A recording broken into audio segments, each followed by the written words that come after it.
Hey guys, welcome to my sketching video, and today I'll be showing some of my old sketches. I'm going to start with showing you my first black book. I sketched a lot on loose papers, but I thought it would be nicer to paste them in a book. So I bought a cheap book somewhere, like sketchbook, and I stuck my sketches in there. So it's 97, 98, but I think the first sketch is from 96. Just check out all the cool guy stuff, edgy, like with the thorns and crappy spray cans and cool quotes. Yeah, these are Cyrus and Rice. Rice was one of my first names.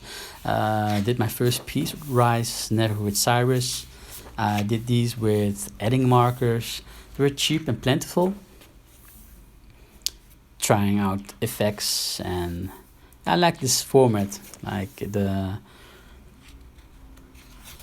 not much in the way of composition, but just going from left to right.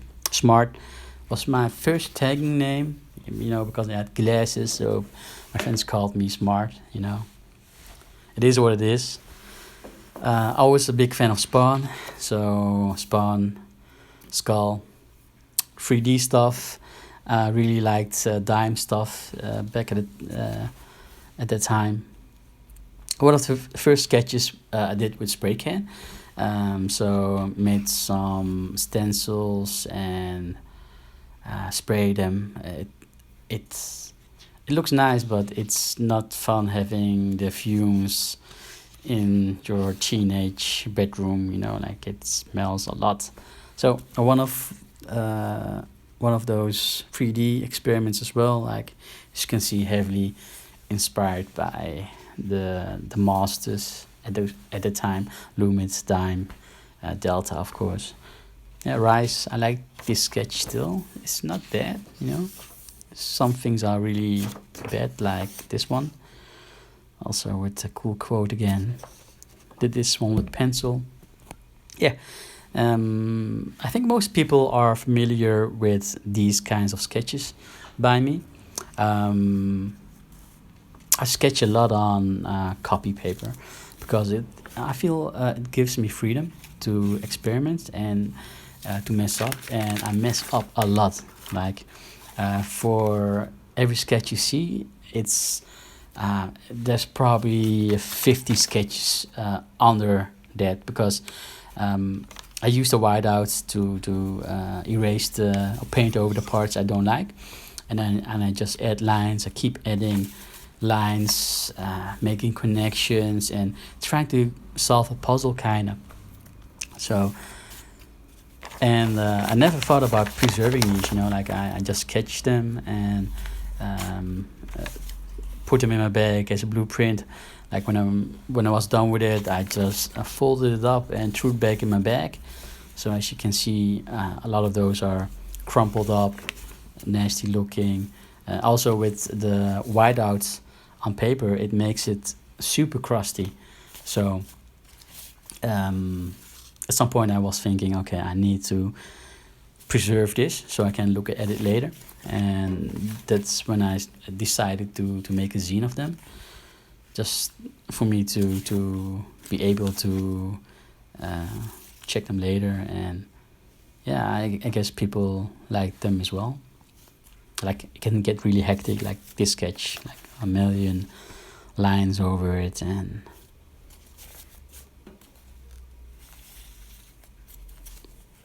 yeah, I think I still prefer this way of sketching, because I feel I'm trying to solve a puzzle. And yeah, I think some sketches might get done in a day, and others I'm like trying to solve for a few days, trying to find the right balance, the composition. I mean, this is some stuff from back in the day. I think 97 as well. So I always like characters. with the classic spelling mistakes, you know, dyslexic writers and all. Zerk, one of my first names as well. Some characters. I always loved characters, you know. I started out as like kind of cartoonist, and then my love for letters took over. I still try to incorporate characters every now and then because I feel they add a lot to the story of a piece. Like it brings a kind of human element, like a story element. Sketch from my art school days. Horrible, I know. Yes. Yeah, and yeah, this phase I really liked as well. It's I wanted to do some more with watercolors. So the lines are done with waterproof fine liner, and the benefits of using watercolor, I think, is you're able to sketch really easily. Like you don't have to use any pressure, just let the water do his thing. The fades are pretty nice with it as well, and it adds a painterly touch to the sketch, I think. So but yeah, this is I think a good short introduction to my sketching process. So next time I'll show you how I build up a sketch, and maybe talk about a bit more about composition, some tips and tricks, rhythm, letter character, how to spice things up. So yeah, I hope I see you guys next time. Okay, later.